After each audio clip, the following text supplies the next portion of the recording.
Mga kabayan, tila napahiya ng husto ang grupo ng Makabayan Black sa pangunguna ni Franz Castro.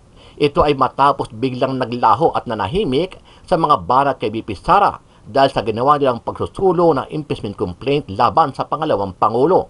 Matatandaan na tahasang sinabi ni Franz Castro noong nakaraang linggo na mangangalap sila ng 106 na pirma mula sa kapwa nila mga mambabatas na papabor sa kanilang reklamo para mapatalsik sa pwesto si BP Sara at agad na maiakyat agad ito sa Senado. Bibigay lang natin ng copy sa aming mga colleagues through our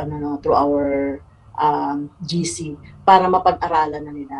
And then on Monday no, kung nabasta na nila at sila ay sang-ayon na at gusto nila mag-endorse, so pirma na sila doon sa ibigay naming form. 106 ang target ng Makabayan Black na makalap na pirma o 1/3 ng orihinal na bilang ng mga miyembro ng 19th Congress. Pero makalipas ang ilang linggo na inaasahan at inaabangan ng taong bayan partikular ang kampo ni BP Sara at mga DDS supporters, walang inilabas na update sa publiko ang kampo ni Castro kung ano na ang nangyayari sa kanilang kinalap na pirma.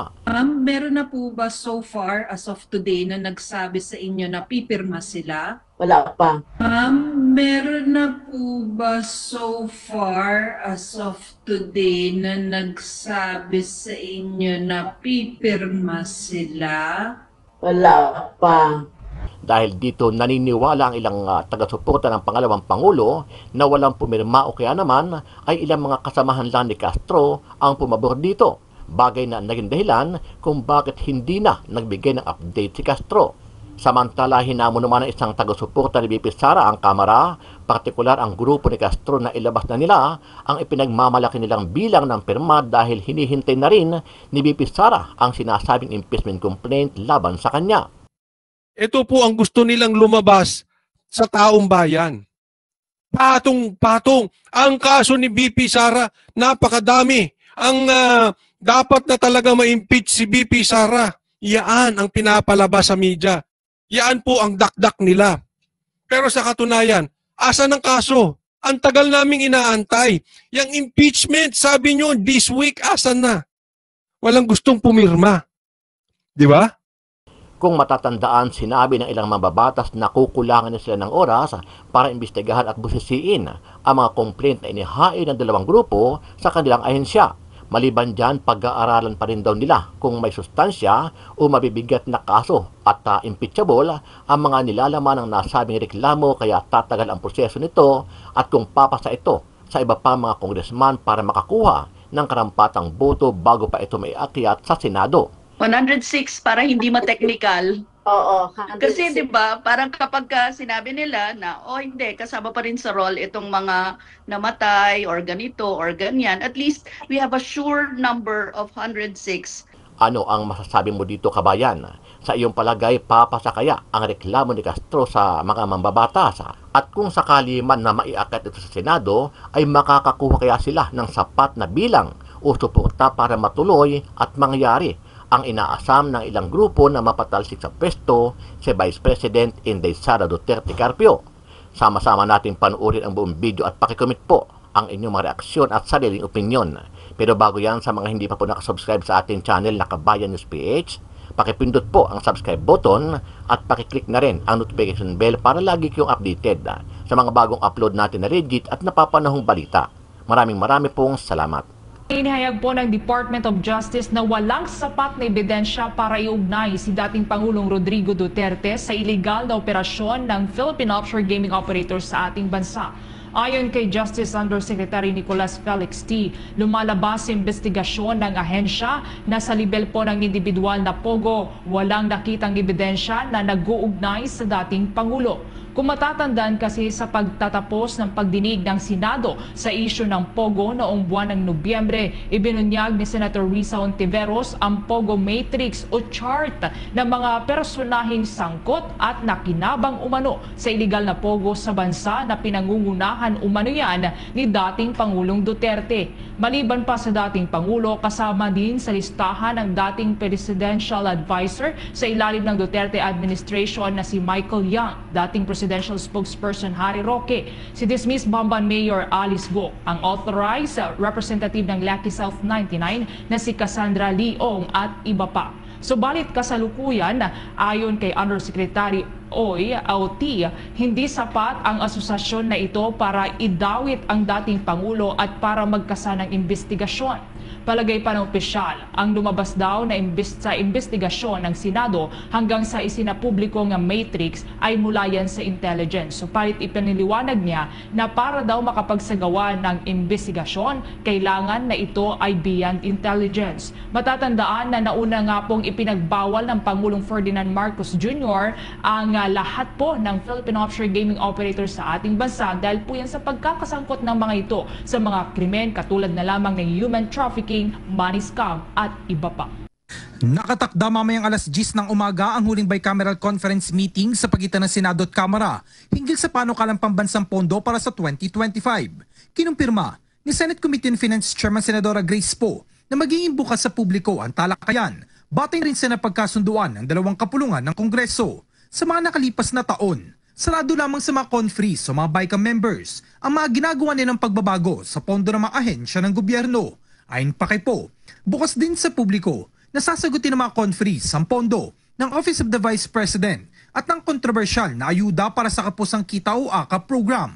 Una nang tiniyak ni Poe na bibigyan ng sapat na panahon ng mga senador para repasuhin ang latag ng panukalang pambansang budget para sa 2025 na aprubahan ng Bicameral Conference Committee.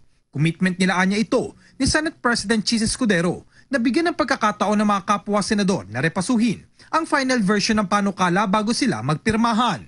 Ayon naman kay Escudero, hanggang sa ngayon ay nagpapatuloy pang pagsasaayos sa mga pagkakaiba sa probisyon sa panukalang pambansang pondo para sa 2025. Ongoing yung reconciliation ng respective teams ng House at ng Senate committees. Komplikadong trabaho yon at saka hindi ako naiinggit sa trabahong ginagawa nila ngayon na malamang nagpupuyat yung mga yon. Unang nagpulong ang mga senador at kongresista noong Nobyembre 28 upang pagtugmain ang mga pagkakaiba sa ilang probisyon sa 2025 General Appropriations Bill. Bumuo rin ng Technical Working Group upang doon pag-usapan ang ilang mga pagkakaiba sa probisyon sa pondo para sa susunod na taon. Mas mataas ang 10.1 ang proposed 2025 national budget kung ikukumpara ngayong taon na 5.768 trillion pesos. Kabilang sa mga prioridad ng panukalang pondo ay ang serbisyong panlipunan, kalusugan, edukasyon, trabaho, teknolohiya at infrastructure at human development. Naasahan naman ng Department of Justice ang pagbabalik sa Pilipinas ni dating Negros Oriental Representative Arnolfo Arnie Teves Jr. matapos nga pong katigan ng Timor-Leste ang extradition request ng gobyerno ng Pilipinas. Subalit, ipinaliwanag ni Justice Undersecretary Paul Vasquez na maaari pa rin daw na iapila ng kampo ni Teves ang desisyon para sa kanyang extradition. Ngunit umaasa naman ang Department of Justice na muling magpapasya ang korte ng Timor-Leste pabor sa kanila at tuluyan ng maibalik dito sa bansa ang dating kongresista upang harapin ang mga kasong pagpatay na inihain laban sa kanya. Anya, kung hindi umapila ang kampo ni Teves, anytime daw ay may uwi na ito sa bansa. Subalit, kung iapila daw nila, marahil ay kailanganin pa anyang bigyan ng kaunting panahon ang mga otoridad sa Timor-Leste upang magpasya sa naturang bagay.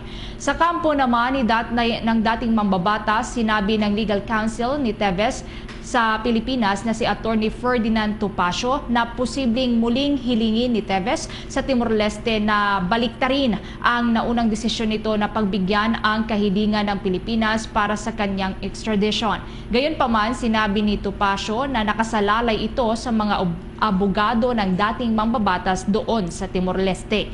Sa ngayon, nasa good spirits umano si Teves at kumpiyansang makakamit ng kanyang kaso ang tagumpay. Wala naman anya sa house arrest si Teves, subalit hindi siya maaaring umalis ng Timor-Leste dahil kansilado ang kanyang pasaporte. Hindi naman anya maaaring ipa-deport si Teves dahil wala naman anya itong nagawang krimen sa ilalim po yan ng batas ng Timor-Leste. Sa kabila nito ay naghahanda naman ang kampo ni Teves sakaling mapabalik na ito sa bansa. O eto, impeachment, inaantay na ni VP Sara. Vice President Sara Duterte bukas sa paghahain ng impeachment complaint laban sa kanya. Ilang kongresista naman may agam-agam kung matatalakay ito sa kasalukuyang kongreso. Si Melales Mora sa sentro ng balita. Naniniwala ang ilang kongresista na maaaring maharap sa patong-patong na reklamo si Vice President Sara Duterte at iba pang opisyal ng Office of the Vice President at Ayan, tinan mo ha, kanilang build up. Naniniwala ang mga kongresista na patong-patong ang magiging kaso ni BP Sara. Asan na? Di ba? Puro kayo dakdak eh. Asan na? Alam mo itong mga ito, huwag niyo pong kakalimutan, spin po nila ito. Spin. Pinapaikot-ikot lang nila ito. Ito po ang kanilang PR. Ito po ang gusto nilang lumabas sa taong bayan. Patong-patong. Ang kaso ni BP Sara, napakadami. Ang dapat na talaga ma-impeach si BP Sara. Yaan ang pinapalabas sa media. Yaan po ang dakdak nila. Pero sa katunayan, asa ng kaso? Ang tagal naming inaantay. Yang impeachment, sabi nyo, this week, asan na? Walang gustong pumirma. Di ba? Ito mga to, sinungaling. Niloloko talaga nito ang mga taong bayan. Ha? Yan ang spin nila eh. Yan ang gusto nilang propaganda. Pasamain lang si BP Sara.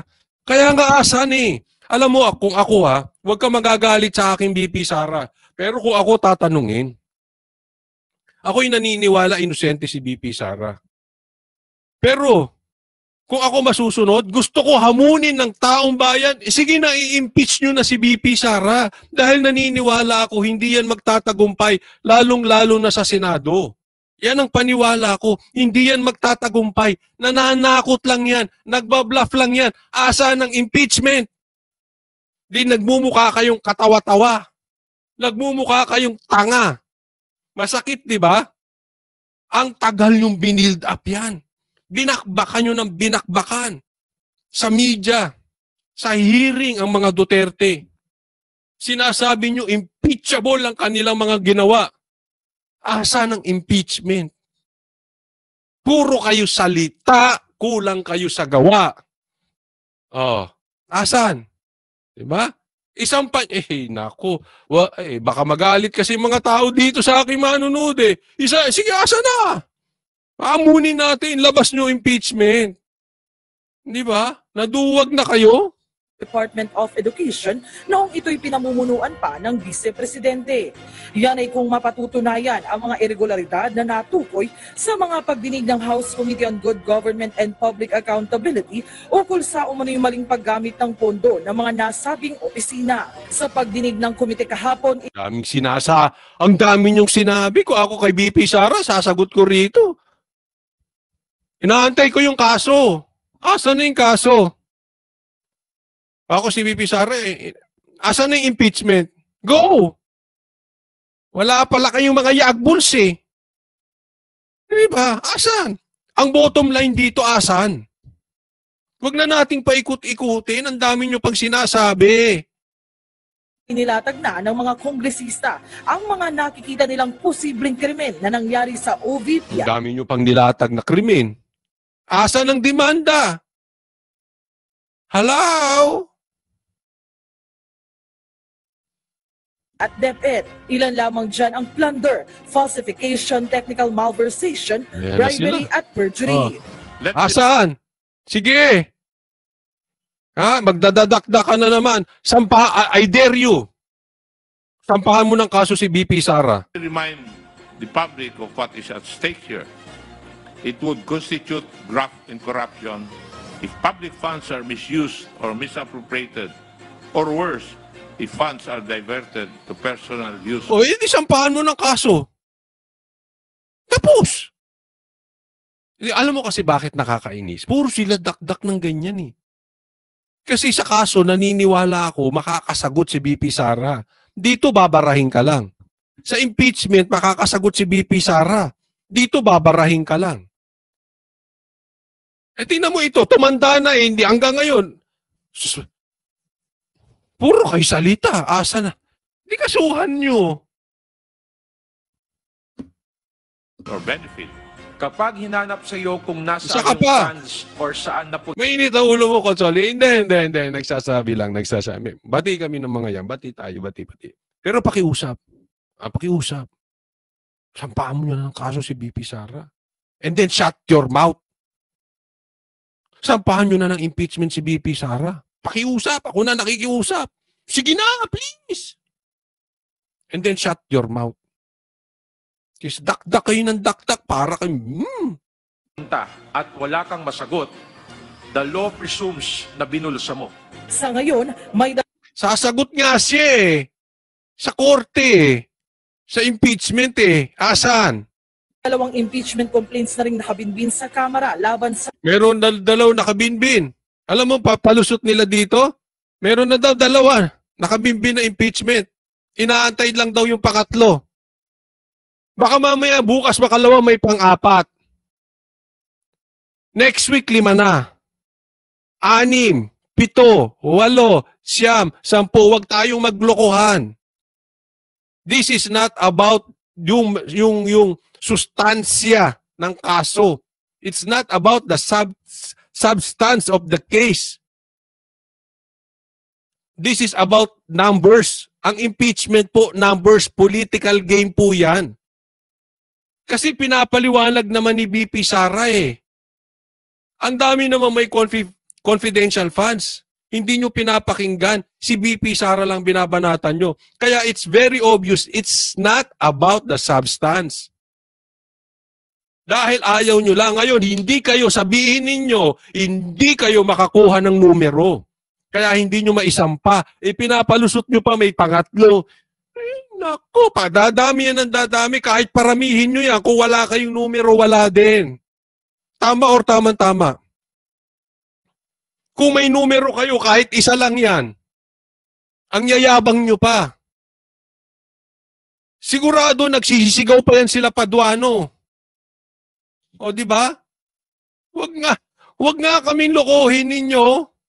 Vice-Presidente, bunsod na rin ang mga naungkat na issue sa mga pagdinig. Pero ang ilang mambabatas duda kung uusad pa ito ngayong taon, lalo pat pag-aaralan din daw muna nila ang mga nilalaman ng mga reklamo.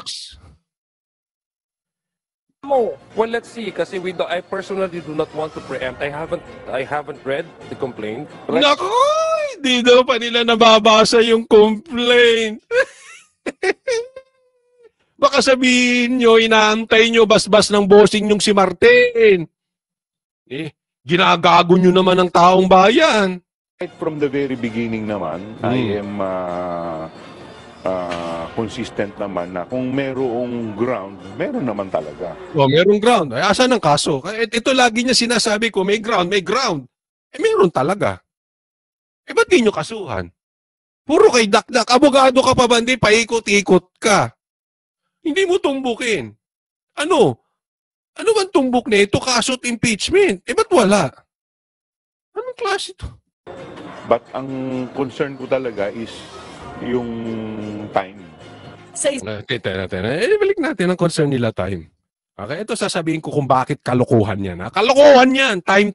Pwe! Alam mo yung time, ginagamit lang nila yung mga yan para hindi sila magmukhang tanga. Palusot nila yan eh. Palusot. Bakit? Kasi hindi sila makakuha ng numero. Siyempre ay sasabihin kulang sa time. Hindi rin magsasucceed. Yan ang exit nila. Para masalba nila yung mukha nilang mapapahiya. Yan ang katotohanan yan. Mapapahiya sila dito. Kasi it's not about the time. Alam niyo kung bakit? Kung merong pipirmang 106 na kongresista, hindi na yan dadaan sa Congress. Diretso na yan sa Senate. Di may time. Di ba? Ginagago nyo Pilipino eh. Ang sabihin ninyo, hindi nyo makuha yung 106 na votes. Sasabihin ng mga bashers, hindi pa nga nila nababasa. Sus! Naniniwala kayo hindi nila nababasa, sinend na nga daw ni Castro sa kanila. At saka sinasabi ko wala yan sa basahan. Ang tinitingnan lang nila, meron ba silang numerong pipirma? Eh bakit? Yung pag-iimbestiga kay PRRD may kwenta ba? Wala, pre. Yung pag-iimbestiga nila diyan kay Sara, may kwenta ba? Eh ang dami may confidential funds, bakit si Sara lang iniimbestigahan? Di ba wala ring kwenta?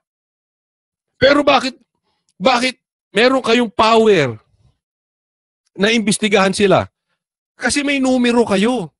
May power kayo diyan sa Kamara na ipatawag si BP Sara. Tama ba na ipinakulong nyo si Atty. Lopez? Dadalhin nyo pa sa Women's Correctional? Tama ba yon? Mali. Illegal pa nga yun eh. Pero bakit nagawa ninyo? Gusto ninyong gawin. Kasi may numero kayo. Kaya hindi nyo magawa yung impeachment, wala yan sa substance. Wala yan sa content nung reklamo. Hindi ninyo makuha. Pinapalusot lang ninyo dahil magmumukhang tanga yung mga pagmumukha ninyo. Di ba? Shortcut na nga yan eh. Diretso sa Senate yan. Wala nang review. Wala. Ang tanong. Sige, tanongin ko kayo. Tanongin kita. May pumirma na? Wala kayong makuha ang pipirma, no? Ginagago nyo Pilipino eh. Time. Sa isang panayam, sinabi ng Vice Presidente na welcome sa kanya ang mga impeachment complaint at mas okay na rin ito sa kanya. Inaantay na nga ni BP Sara. Maawa naman kayo kay BP Sara. Pinagdiinan ninyo si BP Sara. Maawa kayo kay BP Sara. Di ipa-impeach nyo na nang makasagot siya. Kasuhan nyo nang makasagot siya. Tapos ngayon, hindi nyo papa-impeach. Tapos ngayon, hindi nyo kakasuhan. Anong gagawin ninyo? Bakbakan nyo na naman sa media. Birahin nyo sa media. Imbita rito na hindi siya pwedeng sumagot. Ano yun siya? Titirahin siya niyo. Press con kayo. Eh, ang gusto nyo, hindi sumasagot yung kalaban.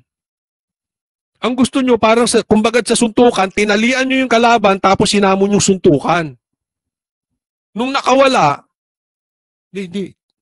masama ang suntukan. Ganon. Yan na style ninyo eh. Siya lang daw ang dawit dito at hindi nakasama ang kanyang mga kawani. Melalas mo. Eto, puntahan natin. ICC naman. No. Asa na ang ICC?